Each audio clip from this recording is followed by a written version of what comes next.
Ela é poetisa, é psicóloga, psicanalista, especialista em elaboração e implementação de políticas públicas. Ensina e encanta a cada apresentação que faz. Para falar sobre vulnerabilidades e violência contra crianças e jovens no Brasil, eu tenho a honra de chamar ao palco a doutora Viviane Mosé. Em geral eu falo em pé, mas hoje eu trouxe uma colinha, então eu vou sentar. Por que essa colinha? Porque eu não uso apresentações, né? Mas hoje algumas coisas precisam ser ditas com alguns números. Então eu vou começar fazendo essa colinha e depois os meus comentários. O que a gente vai discutir aqui é alguma coisa que move a todos nós muito, né? A mim e a todos vocês. A fome, a miséria, a pobreza é uma humilhação para o ser humano. É o que diminui a nossa condição de humanidade, né? E a gente não pode permitir esse tipo de coisa. Quando a gente fala de crianças, esse nível de humilhação e de covardia aumenta muito, né? Então é realmente algo extremamente delicado, né? Um tema muito delicado. E que a gente fala muito pouco, infelizmente. No Brasil a gente discute muitas coisas. Por exemplo, o meio ambiente, que é fundamental, não estou negando isso, mas a gente discute e tem muito mais financiamento para o meio ambiente do que a gente tem para investimento em diminuição da desigualdade social, que é uma ferida aberta, né, vergonhosa na nossa sociedade. Então a gente tem que cuidar de todas as causas, inclusive a ambiental, né, mas também tendo esse olho. Eu que trabalho com combate à desigualdade social, é o trabalho que eu faço voluntariamente há 4 anos mais ou menos, vejo a dificuldade dessa agenda. Não é uma agenda fácil falar de desigualdade social, especialmente no momento em que vivemos. Então eu vou começar citando algumas coisas. Em 2015, e não se esqueçam que 2015 foi ontem, né? Ou seja, 2015 veio depois de uma crise internacional seríssima, de 2008 e 2015, né? O mundo inteiro passou por uma crise absurda econômica, né? Mas em 2015 foi quando pela primeira vez a riqueza de 1% da população mundial atingiu a metade da riqueza total do planeta. O que significa que a crise econômica mundial favoreceu aos ricos, aumentou o poder dos ricos, né? Então, quanto mais crise econômica, maior a desigualdade social. A gente nunca tinha chegado nesse número. Pela primeira vez chegamos em 2015. Significa que 99% da população restante mobiliza tanto recurso quanto 1% da população mundial. Tem um economista que diz que se a gente colocar no ônibus, um ônibus que cabe 80 pessoas, se você coloca os maiores milionários, os multimilionários do mundo, você já tem quase esse 1% da população, dos recursos no mundo, né? E isso, infelizmente, só sobe, só cresce e só aumenta a desigualdade social no mundo, né? O Brasil é um exemplo mundial na redução da desigualdade social. Infelizmente, isso não é discutido e nem falado. A gente sabe que isso mudou de 2013 para cá. Até 2013, o Brasil representou no mundo a maior esperança de investimento social e diminuição da desigualdade. O que eu estou falando são dados do Banco Mundial e do Unicef. Agora, nesse momento, qualquer um de vocês que colocar o que eu estou falando aí na web, vocês vão ter o resultado. Não é uma visão minha e muito menos do governo brasileiro. Esses dados não são do governo brasileiro, nem do atual, nem do passado. São do Unicef, são das organizações da ONU, é do Sistema ONU e do Banco Mundial. De 2001 a 2013, o número de pessoas em situação de pobreza caiu 64% no Brasil. Eu estive num evento em que o representante da ONU no Brasil, Niki Fabian, que eu não lembro o sobrenome, mas eu lembro que o primeiro era Niki, que nós conversamos um pouco. Ele abriu o evento dizendo isso, o Brasil estacionou, isso tem um ano, pouco, 2 anos, no máximo esse encontro. Ele disse, vocês não podem deixar isso acontecer, porque estacionou essa coisa no Brasil. O Brasil teve, de 2013, desde 2012, foi diminuindo. Em 2013 estacionou. E de lá para cá a gente está vendo exatamente, novamente, o aumento da desigualdade. Então a gente diminuiu de 2001 a 2012 até 2013. De 2013 a 2016, só para vocês terem uma ideia, o número, agora eu vou citar isso de cabeça, infelizmente eu não sou tão bom em números, mas a gente teve um crescimento bastante significativo do homicídio de jovens e adolescentes, especialmente negros, no Brasil. Esse mesmo índice, eu já vou falar um pouco sobre isso, aumentou significativamente entre indígenas o suicídio, entre negros o homicídio. Nós estamos dizimando nossos jovens e adolescentes. Até o Brasil é o segundo país no mundo que mais assassina jovens até 19 anos.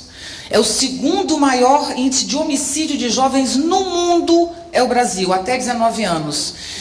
E desse índice alarmante e absurdo, quase 80% dos jovens assassinados no Brasil são negros. É um extermínio da juventude negra, né? Bom, eu estou falando isso porque eu vou falar ainda de alguns dados, mas eu estou dizendo isso porque quem tem até 19 anos está nesse índice, até 19 anos. Então, quem tem hoje 10 anos de idade, em 9 anos já está saindo desse índice. Então, nós estamos falando de crianças, né? Nós estamos falando de crianças. A pobreza infantil, a miséria infantil, a degradação da infância empurra esses jovens para o homicídio. É a situação da infância que cria essa situação da juventude assassinada e que se mata, que se suicida tanto no Brasil. O Brasil, apesar de ter conseguido esse índice absolutamente significativo, gente, e novamente representou no mundo uma esperança, porque no período em que exatamente no período em que o Brasil diminuiu em 60 a 65, quase 70% pessoas em situação o número de pessoas em situação de pobreza, ou seja, diminuiu a desigualdade social, no mundo inteiro, no mesmo período, essa desigualdade cresceu assustadoramente. Então o Brasil foi, vocês se lembram disso, no bom momento que o Brasil vivia em 2010, por exemplo, em que o Brasil era referência em todas as questões de sustentabilidade, de sociedade, que realmente a gente conseguiu isso, né?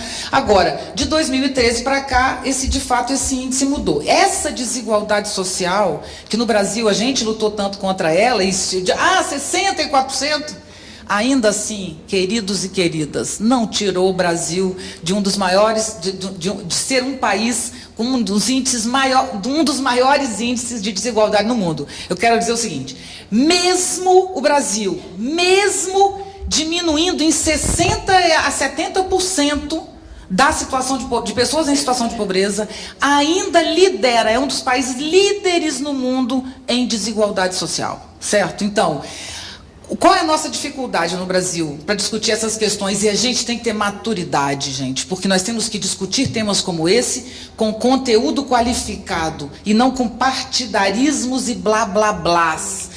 Tem sempre alguém levantando e dizendo, porque foi esse partido ou aquele partido.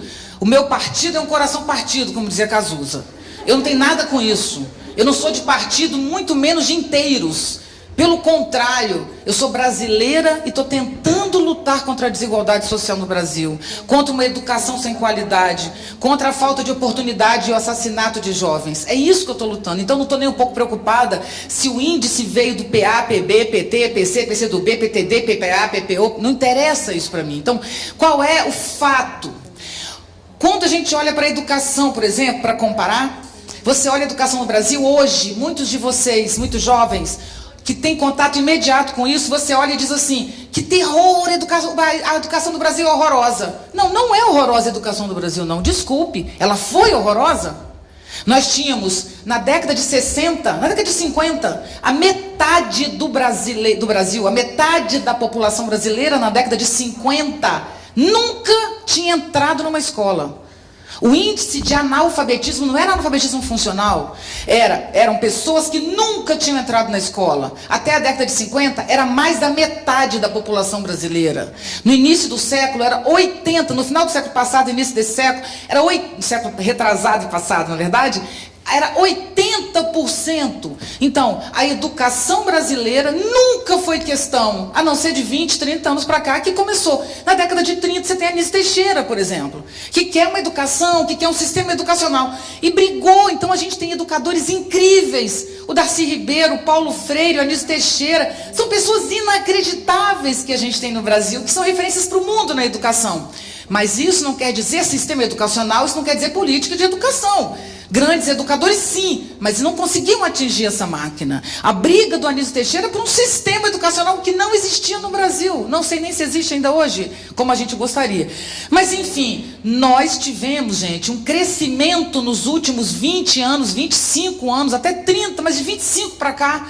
O Brasil teve um investimento em educação que nunca teve na sua história. No entanto, você que tem 20 anos de idade, quando você olha, você fica revoltado. Então, o que eu quero dizer aqui, em relação à educação, em relação à desigualdade social, nós temos uma situação bastante difícil, mas nós já tivemos um enorme avanço.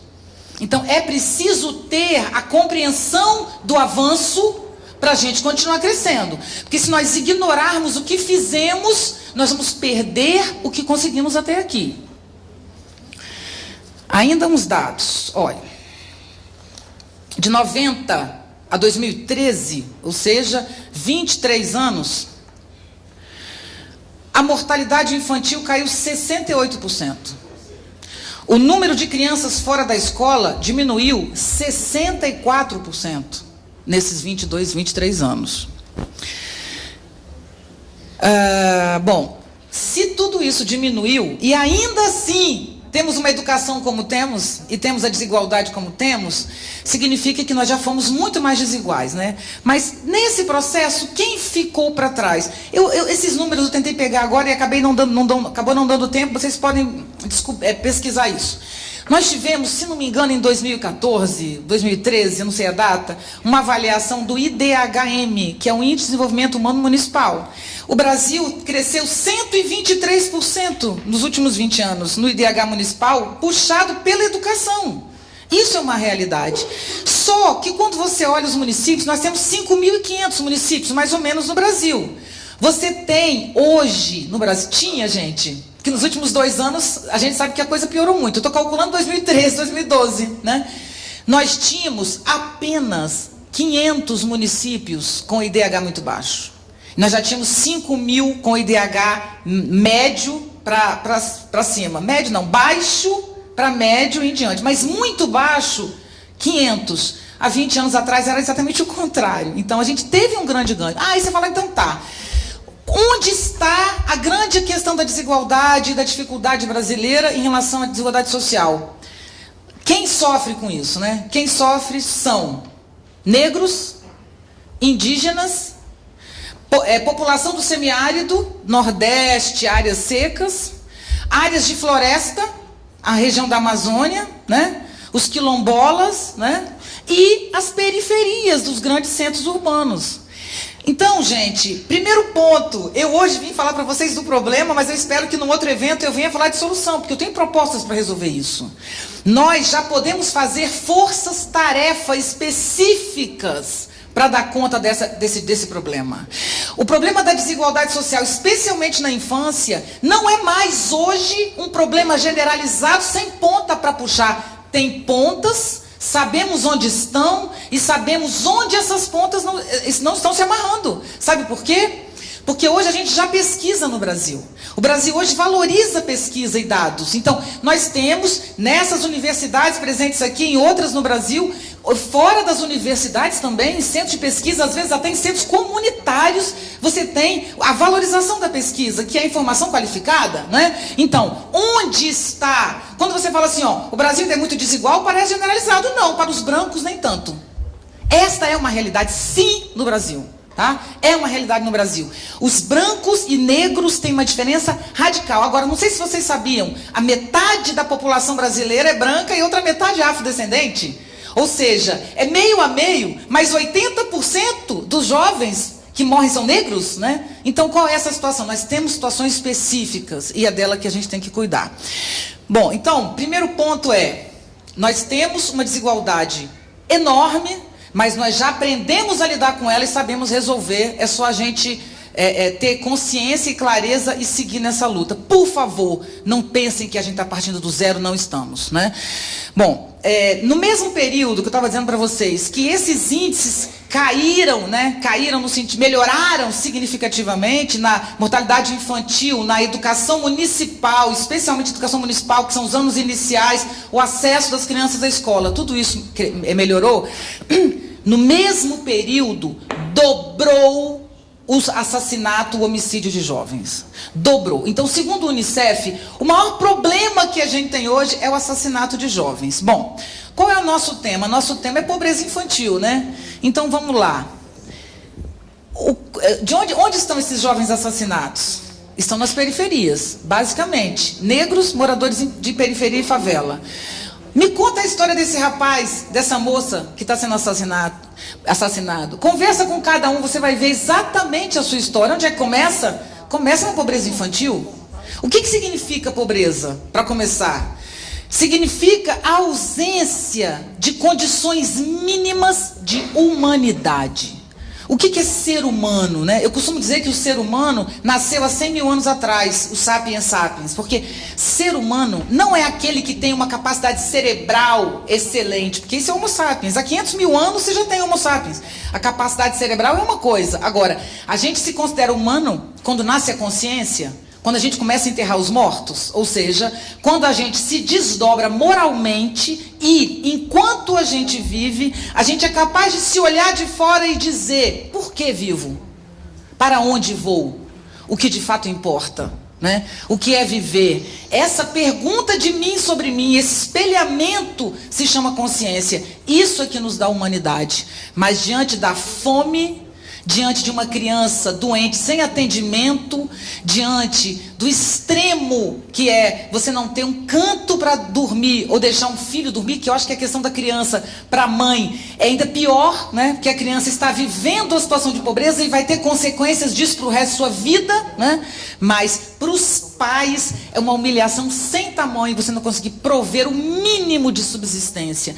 Então, nisso a nossa humanidade diminui significativamente. No entanto, ainda assim, a miséria não leva ao crime, não leva ao crime. O que leva ao crime é a desigualdade social. O que leva ao crime é você ter uma população em extremo estado de humilhação, de recursos e pobreza, não só recursos econômicos, mas sociais, humanos, conceituais, morais, né? Porque você não pode ter dignidade num espaço único, onde pais, filhos, todo mundo dorme misturado, onde os pais vão fazer sexo, necessariamente, né? E necessariamente vai ser do lado das crianças, misturado. Como? Então não é só uma questão financeira, é uma questão de ausência total de possibilidade de escolha. Isso não causa violência. O que causa é esta situação comparada a uma situação de desperdício, de nojeira, né? Que é você entrar, você sai de um shopping center e uma quantidade de comida jogada fora, de lixo, né? Os sapatos, as roupas, as coisas que a gente usa e não precisa, né? Esse consumo absurdo. Isso leva à desigualdade. Agora, o mais importante dizer para vocês é em relação à educação. Isso me comove, me incomoda muito. Agora, o último resultado do Enem, o governo federal não publicou as notas das escolas dos institutos federais de educação com o objetivo de mostrar como as nossas escolas públicas são ruins, né? Olha, só as particulares, porque na verdade os institutos de educação têm notas muito boas. Quando quando os resultados aparecem juntos, isso equilibra. Porque de fato, meus queridos, eu conheço isso como a palma da minha mão. A escola particular brasileira é muito pior que a pública. Sabe por quê? É muito pior.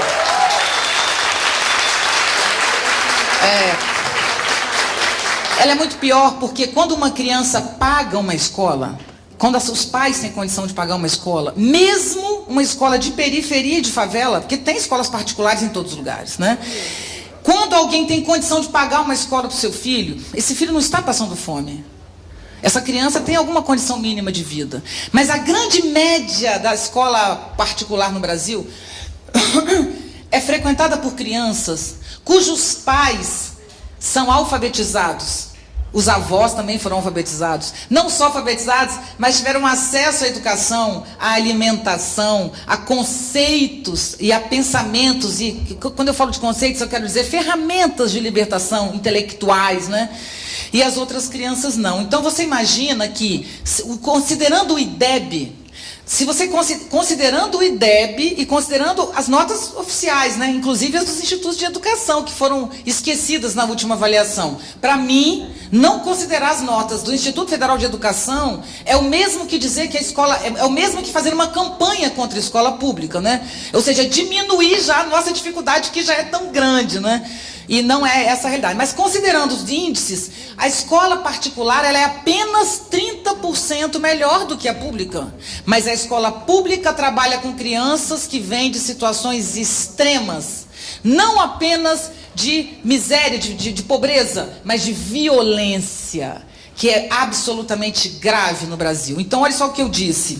Ao mesmo tempo que tivemos excelentes resultados na diminuição da desigualdade, no acesso das crianças à escola, no mesmo período dobrou o assassinato. Então, a violência cresceu. Então, mesmo em comunidades brasileiras em que a situação econômica melhorou, vocês conhecem isso tão bem quanto eu, você encontra, por exemplo, nas favelas onde eu trabalho no Rio, as casas são faveladas, de favela como vocês conhecem, mas elas têm ar-condicionado em todos os quartos, certo? Primeiro porque a luz não necessariamente é paga e porque tem como comprar o ar-condicionado, né? Tem como comprar uma TV, um celular e tal. Mas isso, não, esse poder aquisitivo individual, que já foi excelente, ninguém pode negar, ele não significou uma mudança na comunidade, na condição de vida da comunidade. Então não mudou a condição de vida da comunidade, os investimentos não aconteceram, né? Então, ali você tem o aumento da violência, mesmo com o aumento mesmo com a melhoria da qualidade de vida, né? Então, o que nossas crianças sofrem? Elas sofrem, por exemplo, é comum você dizer assim, mas a pobreza infantil vai causar problemas cognitivos, tá, tudo bem, são genéticos, ninguém duvida disso. Que as crianças sofrem com isso, geneticamente. Quer dizer, começam a sofrer na concepção, né? Que são pais e avós e bisavós e tataravós analfabetos, e não só analfabetos, sem alimentação correta, enfim, né? Eu tenho uma irmã adotiva sobrinha, uma irmã adotiva, e minha irmã adotou uma criança também, e a minha sobrinha adotiva, que hoje tem 10 anos de idade, ela até hoje é fanática por café, porque essa menina, até 1 ano e meio de idade, no interior da Bahia, ela só tomava na mamadeira café. Mais absolutamente nada. Quando ela foi adotada, ela tinha 1 ano e meio, e a moleira era completamente aberta, porque ela era um bebê, ela não andava, ela se arrastava, a gente achava que ela tinha problema nas pernas, mas não, ela nunca tinha sido colocada em pé para andar. Ela ficou na rede tomando... isso é a realidade brasileira, né? Então, essas crianças vão ter problemas cognitivos? Vão. Minha sobrinha, por exemplo, nenhum. Aprendeu a ler aos 5 anos sozinha no tablet. Essa criança, com 5 anos, aprendeu a ler sozinha num tablet. Então, que os problemas orgânicos existem, sim, mas os maiores não são esses.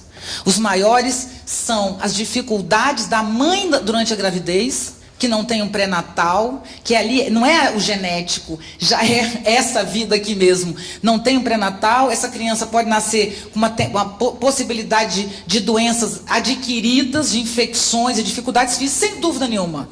Mas mais do que isso, essa criança está condenada porque ela não tem um universo conceitual. Isso é muito mais complicado para ela. Porque se você pega uma criança com dificuldades orgânicas, né, que veio dos avós ou sei lá de quem, qualquer, mesmo que não seja uma doença que venha da fome e da miséria, mas uma doença genética ou outra qualquer. Todo ser humano estimulado, colocado em condições de igualdade com os outros, estimulado na sua vontade de viver, na sua dignidade, essa pessoa faz milagres consigo mesma. A gente não tem a mínima dúvida disso. Então a nossa luta é por ampliar o universo conceitual dessas crianças. Mas nós só vamos melhorar essa realidade se nós tivermos, e aí eu vou encerrar que meu tempo está acabando. Não, mas a gente vai ter perguntas. Eu preferi até aumentar o tempo das perguntas. Mas nós temos, gente, isso eu vim aqui por essa razão. Me incomoda muito nós estarmos jogando todas as nossas vitórias no lixo. Isso me dói profundamente. Nós não podemos perder tudo que conseguimos, né? Eu acompanho isso de perto há tanto tempo. Eu já me comovi tanto no Nordeste. Tantas lágrimas já saíram desses olhos, tantas lágrimas. De ver coisas lindas. E ir num lugar, um ano, numa situação de miséria, e voltar 3, 4 anos depois e ver outra realidade. Eu vi o Brasil mudar. Há 10 anos eu viajo esse Brasil todo, conheço todos os estados brasileiros. Eu vou até Fortaleza, lá eu pego um carro, ando 4 horas de carro no meio da seca para chegar numa cidadezinha lá da Casa do Caramba. Eu sei, eu tenho essa honra. Eu conheço essa realidade, ninguém me contou. Eu vi isso acontecer, vi crescer, e nós hoje estamos perdendo. Então, o que eu peço a vocês, que são militantes dessa causa, ainda mais do que eu daqui para frente, que vocês partam de onde estamos, independente do partido que realizou isso, não interessa isso. Temos vitórias, vamos agarrar essas vitórias e amarrar essas pontas, senão vai tudo pelo ralo e a gente volta para o zero. Existe uma justificativa no Brasil que me mata mesmo, me deprime. É a única coisa que me deprime. Vocês me conhecem, sabem que eu sou animadíssima, eu sou totalmente apaixonada pela vida, mas às vezes eu fico num grau de depressão e tristeza, que é ouvir de tantas pessoas cultas e inteligentes que eu encontro pelo Brasil afora, dizer que a razão da crise econômica brasileira foi o investimento feito nos pobres, que foi um dinheiro jogado fora. Eu ouço isso.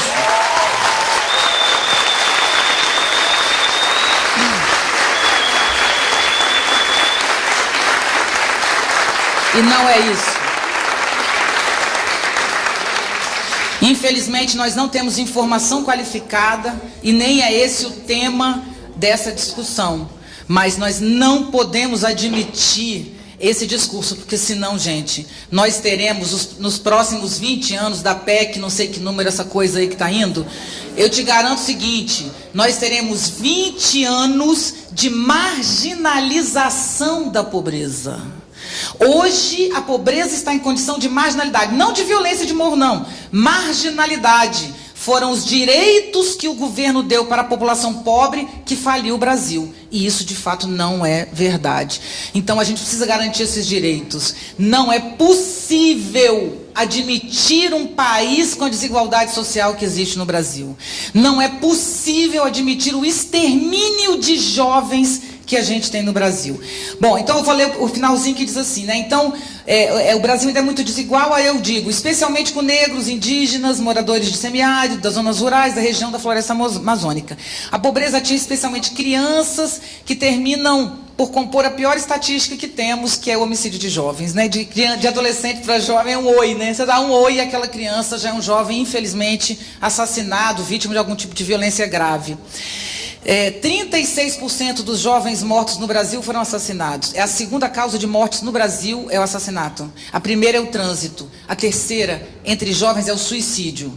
No mundo inteiro, o suicídio é a segunda causa, não sei se vocês sabem. No mundo inteiro, o suicídio é a segunda causa de morte de jovens. No Brasil é a terceira, porque a segunda é homicídio. É o segundo país que mais mata jovens até 19 anos, só perde para a Nigéria. São assassinados 4 vezes mais negros do que brancos. É um extermínio da juventude negra. Já os indígenas tiram sua própria vida. O índice de suicídio entre indígenas é 6 vezes maior que a média nacional, que hoje é bastante alta. O Brasil é o 8º país que mais comete suicídio no mundo. Lembra quando a gente falava da Suécia? O Brasil é feliz, a Suécia se mata? Pois é, não é mais isso. Em 2004,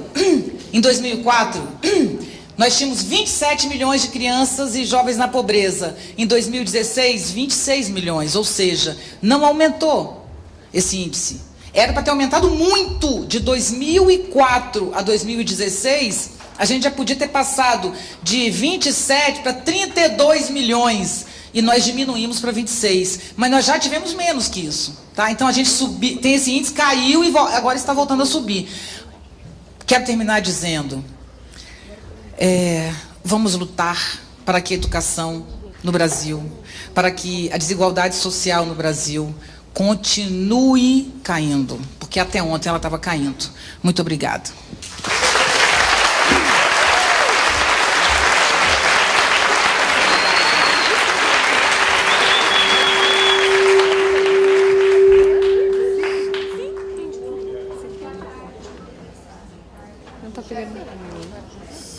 Boa tarde, sou Maria Luísa, de Mogi das Cruzes. Eu queria fazer uma pergunta, assim, olhando todos esses dados, você tem esperança que o Brasil ele pode não ter mais desigualdade? E qual é o motivo da sua esperança? Você acha que uma mudança do sistema político seria uma resolução? Ótima pergunta, obrigada. Eu acredito que a gente pode melhorar significativamente esse índice, acabar não, infelizmente. Eu não acredito que a gente possa acabar com a desigualdade, não acredito. Porque a desigualdade, isso é um tema delicadíssimo, vou abrir uma porta dificílima, mas eu adoro abrir portas difíceis, vocês sabem disso, né? Depois ficam me jogando pedra, mas tudo bem. É que nós, como seres humanos, somos muito diferentes. Algumas pessoas gostam de namorar crianças recém-nascidas, vocês sabem, né? Fazer sexo. Tem pessoas que gostam e têm muito prazer em matar outras, né? Tem pessoas que gostam de furar o olho das outras. Não furar fisicamente, né? E tem pessoas que vivem para compor com as outras. Então tem todo tipo de gente no mundo, ok? Então, a diferença entre as pessoas é uma realidade. Essa diferença causa exploração, essa diferença causa assassinato, essa diferença causa absurdos. Então, nós como sociedade precisamos criar regras para as pessoas para conter esse tipo de coisa. Nós nunca vamos conseguir eliminar, mas nós podemos limitar esse tipo de coisa. Como? Antes de tudo, e aí é a minha grande questão, tem a ver com a cultura, que é promover o valor da vida. A vida é um milagre. Você um dia nasceu e outro, espero que demore muito, vai morrer. É só isso que você tem. E isso devia te dar, a mim e a todos nós, uma modéstia que é, vamos nos ajudar, vamos contribuir, né? Mas a tecnologia, que eu sou tão fã, que eu acho que a tecnologia pode nos libertar de muitas coisas, pelo modo como ela conecta pessoas, enfim, é um tema outro muito grande, mas por outro lado, uma mudança tecnológica rápida nos deu a sensação de que com o dinheiro a gente compra pela tecnologia qualquer coisa, inclusive beleza, inclusive juventude, inclusive, e isso de fato não é correto. A única coisa que nós temos é vida. Ou tem vida ou não tem vida. Por isso que eu digo sempre, não importa se eu estou feliz ou infeliz, importa se eu estou intensa ou não estou intensa. Estar intensa está potente, como eu estou me sentindo aqui diante de vocês. Mas eu estava impotente 1 hora antes de chegar aqui, lendo as notícias que eu leio normalmente no jornal. Então é isso que a gente tem que ter. Quanto ao sistema, sistema é uma palavra velha para nosso mundo tecnológico. Sistema é a ideia de que um modo coordena todo o resto. Não existe mais no mundo um modo. São muitos círculos que coordenam outros círculos. Felizmente, porque antigamente você precisava mudar o sistema todo para mudar o mundo. Hoje a gente não precisa mais. A gente não precisa mudar o sistema para mudar o mundo. A gente precisa mudar a gente mesmo e a nossa realidade. E isso pode ganhar um grau de proliferação e de multiplicação inacreditável. Eu nunca sonhei ser recebida com tanto carinho como eu fui aqui desde que eu cheguei. Ah, eu adoro o seu trabalho. Eu apenas faço o que eu faço. Eu estou ali na minha, quieta, fazendo o meu trabalho. Mas ele prolifera, não é? O de vocês também prolifera. Não tenho dúvida disso. Eu só sou uma pessoa e não estou aqui. Então a gente pode sim, com um trabalhinho de formiguinha, fazer essa mudança. Vamos então à última pergunta. Boa tarde, parabéns pela sua fala, fiquei emocionada, acho que você posicionou muito bem, a gente precisa de ouvir isso mesmo. Eu só não ouvi você dizer do crack, porque numa última palestra eu ouvi dizer que o Brasil é o primeiro país no uso no mundo do crack. Então isso é endêmico, é uma epidemia, é uma coisa que também está exterminando. Então, o que é isso? É realmente bem complicado o problema do crack. E o crack é um problema da miséria. O crack não é um problema de drogas. É o problema da miséria. Porque crack é uma droga poderosíssima e baratíssima. Esse é o problema do crack. É o quanto ele custa, né? É uma droga que deteriora bastante e que custa muito pouco. E em situações de desespero, claro que ela prolifera. Então, o primeiro aspecto disso é: nós vivemos a falta de amor à vida. Essa é a nossa doença. Perdemos a noção da vida. Achamos que somos objetos, autômatos, qualquer coisa. A gente só não lembra que a gente é ninguém. Nada. Desculpa a palavrão. Porra nenhuma. Nós não somos ninguém, somos apenas pessoas.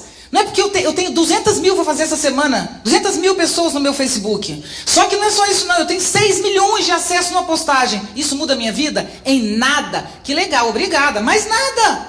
Eu só sou alguém andando por aí, no banheiro, fazendo cocô, xixi, comendo, dormindo, não é isso? Me angustiando que meu filho tirou nota baixa na escola, preocupada que meu cabelo está caindo, entendeu? É isso só que a gente tem, só e mais nada. Sendo você um milionário ou não sendo famoso, não faz a mínima diferença. Por falta de valor à vida, nós no niilismo, que é uma coisa nietzschiana, que quem estuda Nietzsche, e eu sou especialista nesse tema, sabe, é um niilismo passivo que leva ao índice, segundo a Organização Mundial da Saúde, o que mais vai incapacitar pessoas no século XXI é a depressão. Se você chega num lugar e pergunta quem toma fluoxetina, todo mundo levanta a mão. Mas se você pergunta entre crianças, quantas tomam Ritalina, a maioria também toma. Então, as crianças tomam Ritalina, os adultos fluoxetina, por que não vai usar crack a R$2? Essa é a questão. É mais barato crack do que fluoxetina, do que Ritalina, entende? Do que uma balinha, um doce, né? Agora, tem informação qualificada, gente. E isso é meu trabalho. Eu, infelizmente, hoje estou falando do problema e não da solução. Um outro dia eu quero falar para vocês da solução. Eu faço um trabalho no Rio, chama Pacto do Rio. Quem quiser olhar, eu tenho pouco material, mas dá para ter uma noção. Dá uma olhada em www.forumdesustentabilidade.rio. Lá é o nosso fórum desse ano. Mas ali você vai ler lá sobre o pacto, que vai te dar dica do que é o Pacto do Rio. Ali você vai ter eu em videozinhos, a gente explicando o que é o Pacto do Rio, que é um trabalho em que a gente tenta fazer o desenvolvimento socioeconômico de áreas vulneráveis. Nós estamos criando 2 trabalhos, desenvolvimento socioeconômico de áreas vulneráveis e educação para áreas vulneráveis. Então, quando a gente tem noção dali, sabe o que você tem? Como você produz sua informação qualificada? Que o tráfico está falindo no Rio de Janeiro. O tráfico está falindo. Um garoto antes recebia, sei lá, vou chutar, R$500. Hoje ele recebe 50 pelo mesmo trabalho. Uma professora chamada Silvia Ramos estudou bastante isso. Vocês podem procurar por ela também. Silvia Ramos, Meninos do Rio. Eu uso muito esse trabalho. Então ela diz o seguinte, que o tráfico não tem mais movimenta grande dinheiro, porque ninguém usa tanto mais cocaína. O que se usa? Droga sintética, que você compra na Zona Sul, nas áreas ricas, né? Não precisa ter favela para traficar doce, bala e êxtase, né? Então, o tráfico perdeu. O tráfico vive de maconha e crack, mas não muda. Então, de que o tráfico vive no Rio? De exploração territorial. Ele pega o território com armas e explora o gás, a internet, o mototáxi. É a melhor hora para a gente atuar criando oportunidade, porque esses jovens continuam morrendo, não por R$500, mas por 50. E onde a Silvia Ramos chegou? Por que esses meninos morrem por R$50 e não por 500? Mas por que eles morrem? E ela foi perguntando, e sabe onde é que caiu a resposta final? Na adrenalina e no poder. Na falta de referência. Numa favela, quem é a pessoa mais bacana é o traficante. A menina quer ser mulher do traficante e o garoto quer ser traficante, porque não tem outra perspectiva. São guetos, infelizmente. E aí, a grande questão é, eu quero ir para o tráfico, porque senão eu não pego nenhuma menina. Essa é a argumentação. E eu fui apresentar isso para o rapaz que trabalha com a gente, o Robson. Um dia eu trago ele para vocês conhecerem. Ele é egresso do tráfico, é ex-presidiário e trabalha com a gente. E ele disse, irmã, você não... contei isso para ele, falei, Robson, eu vou colocar isso no nosso texto. A Silvia Ramos está dizendo isso, o que você acha? Ele encheu o olho d'água e falou, irmã, você não sabe o que você está falando comigo. Eu falei, o quê? Ele falou, semana passada, meu amigo que criou a cooperativa Cooper Liberdade, parceiro meu, largou o crime, largou tudo para criar a cooperativa de catador comigo, chama Cooper Liberdade, foi assassinado. Eu falei, como? Ele chegou para mim, entregou a chave da cooperativa e falou, cara, não dá mais, eu não quero mais estar na cooperativa, vou voltar para o crime, 10 anos fora. Aí ele falou, por que você vai voltar? Eu não como mais ninguém, meu irmão. Estou falando sério, eu estou falando com as palavras que eu ouvi. E aí ele falou, o que é isso, cara? E cara, as mulheres não me dão mole, não tem mais ninguém, não dá mais, voltou. Uma semana depois, ele foi assassinado, sabe como? Fazendo um assalto na rua. Ele voltou para o tráfico, como um dos líderes do tráfico. O tráfico não dando dinheiro, ele foi assaltar na rua e foi assassinado no assalto, fechado numa vala, certo? O tráfico está falindo, é uma realidade. A cultura do tráfico, a cultura da violência é muito mais forte hoje do que o dinheiro. É a cultura que leva à violência e não necessariamente o dinheiro. É o melhor momento para a gente atuar numa comunidade, é hoje. Oferecendo oportunidade de desenvolvimento socioeconômico para as comunidades. A gente ganha essa guerra, eu não tenho dúvida.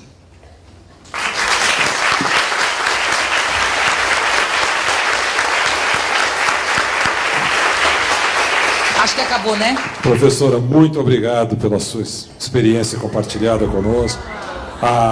É isso mesmo. Deixa eu dar só a palavrinha final, então. Gente, eu tô feliz de estar aqui, muito obrigado. Foi rápido, realmente foi muito rápido, mas faz parte. E isso é só um gostinho, eu tô à disposição de vocês. A gente precisa lutar nesse Brasil para pegar esse boi pelo chifre. O boi não é partido, o boi é ética, é valor humano, é salvar o nosso país. Ontem alguém me disse, eu ouvi alguém dizendo na televisão, a educação no Brasil nunca vai querer. Onde já se viu, nenhum jovem quer ser professor. Isso é mentira. Todos os dias na minha rede social, eu recebo cartas de meninas e meninos de 14, 15 anos que me pedem, me ajude, professor, eu quero fazer o que a senhora faz, eu quero ser professor. Isso não existia há 10 anos. Então, o caos também leva à consciência. Nós temos uma juventude linda querendo atuar e eu estou aqui para apoiar. Muito obrigada.